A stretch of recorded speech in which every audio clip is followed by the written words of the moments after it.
Hello students, chapter number 3 properties of gases में आज हम आखिरी एक इंपॉर्टेंट क्वेश्चन पढ़ने वाले हैं जिसमें हम डिराइव करेंगे PV is equals to MRT. So I hope you are ready with your pen and paper. So without wasting much time let us start this video. Question board पे लिखा है, question है डिराइव आइडियल गैस इक्वेशन। अब ये ideal gas equation जो है उसे हम बोलते हैं PV is equals to MRT, यानी हमें आज कौन सा इक्वेशन डिराइव करना है, पीवी बराबर एमआरटी, जिसे आइडियल गैस इक्वेशन बोलते हैं। तो कैसे शुरू करें, तो उसके लिए हम एक पीवी डायग्राम बनाएंगे। तो सबसे पहले तो यहां पे एक पीवी डायग्राम बना दिया प्रेशर वर्सेस वॉल्यूम का। बाद में हम ये पीवी डायग्राम में दो प्रोसेसेस कंसीडर करेंगे, डिफरेंट डिफरेंट होनी चाहिए दोनों प्रोसेसेस। तो पहली प्रोसेस हम ले लेते हैं कांस्टेंट प्रेशर प्रोसेस। ये हो गया पॉइंट 1, ये हो गया पॉइंट 2। अब ये प्रोसेस को कांस्टेंट प्रेशर प्रोसेस क्यों बोलते हैं, क्योंकि अगर हम जानना चाहे पॉइंट 1 का प्रेशर, तो पॉइंट 1 का प्रेशर कितना होगा, P1 के बराबर, ठीक है। और पॉइंट नंबर 2 का प्रेशर कितना होगा, P2 के बराबर। ये प्रेशर कैसे है, दोनों ही सेम है, तो यहां पे हम लिख लेंगे P1 बराबर P2, यानी कि ये कौन सी प्रोसेस हो गई, ये हो गई कांस्टेंट प्रेशर प्रोसेस। तो ये जो हमने लाइन बनाई है, ये जो प्रोसेस हमने बनाई है, वो प्रोसेस का इक्वेशन हो जाएगा V बाई टी बराबर C। तो ये हो गया इक्वेशन कांस्टेंट प्रेशर प्रोसेस के लिए V बाई टी बराबर C, जहां पे pressure at point number 1 is equal to pressure at point number 2। अच्छा, दूसरी एक प्रोसेस और कंसीडर करेंगे, आइसोथर्मल प्रोसेस कंसीडर कर लेते हैं। तो ये हो गई हमारी आइसोथर्मल प्रोसेस, कौन सी, 2 to 3।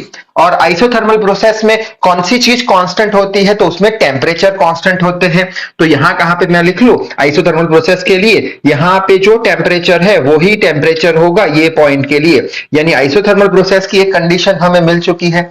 अब ये जो आइसोथर्मल प्रोसेस है उसका इक्वेशन क्या होगा, तो उसका इक्वेशन होगा पीवी इज इक्वल्स टू सी, ये भी हम देख चुके हैं। तो यहां पे हमने दो प्रोसेस कंसीडर करी, कौन सी, पहली तो कांस्टेंट प्रेशर प्रोसेस, उसका equation V by T is equals to C. Condition कौन सी है, कांस्टेंट प्रेशर प्रोसेस के लिए P1 बराबर P2।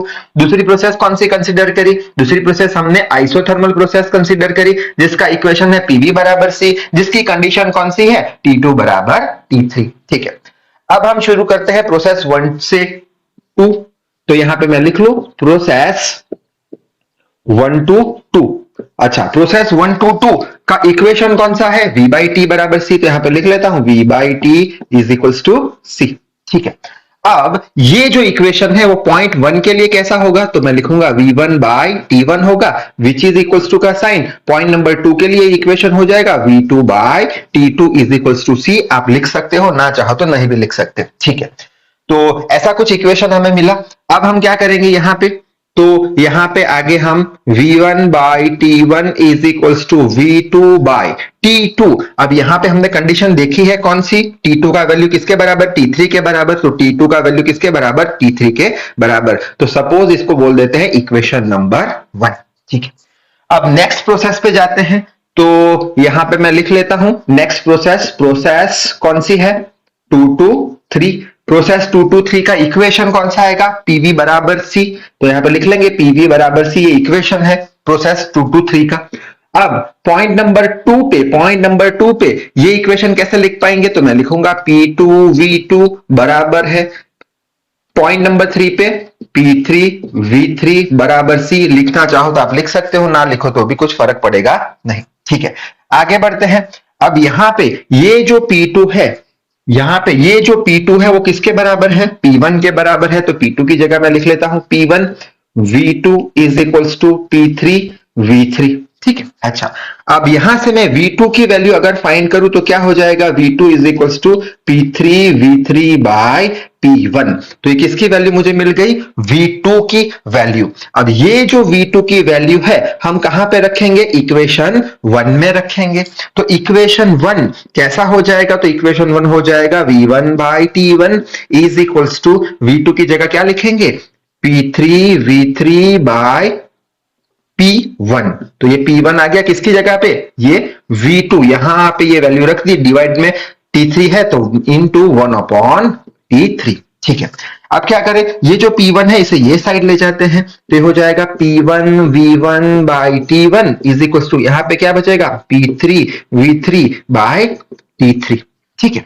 अच्छा, अब इसके बाद का स्टेप क्या आएगा? तो उसके लिए हम सोचेंगे, यहां पे सोचेंगे कि अगर हमारे पास ये वाला स्टेप है तो उस पे से हम ये स्टेप लिख सकते हैं, v1 by t1 is equal to v2 by t2 is equal to, उसके बराबर क्या होगा, v by t बराबर c। ठीक है। उसी तरीके से अगर हमारे पास ये स्टेप है p2 v2 equal to p3 v3, तो उसके पहले का स्टेप क्या होगा? उसके पहले का स्टेप होगा pv बराबर c। उसी तरीके से यहां पे कौन सा स्टेप होगा जिसके कारण हम ये स्टेप लिख पाएंगे? तो यहां पे स्टेप होगा pv by t is equal to c। तो अब इस पे से हम ये लिख सकेंगे आसानी से, कैसे? p1 v1 by t1 is equal to p3 v3 by t3। ठीक, आगे बढ़ते हैं। अब ये pv बाई t है तो ये t को वहां ले जाऊं तो ct हो जाएगा। ठीक है। सो pv इज इक्वल टू, अब कांस्टेंट कौन से हैं हमें पता है, मास कांस्टेंट होता है, universal gas constant r constant होता है, तो c की जगह हम क्या लिख लेंगे, mr लिख लेंगे। तो c की जगह mr लिख लिया और ये t एज इट इज, तो हमने प्रूव कर लिया आइडियल गैस इक्वेशन जो होता है pv बराबर mrt। तो यहां तक लिखने पर एग्जाम में फुल मार्क्स मिल जाएंगे। तो यहां पे ही chapter number 3 properties of gases होता है समाप्त। तो तब तक के लिए पढ़ाई करते रहे। All the very best.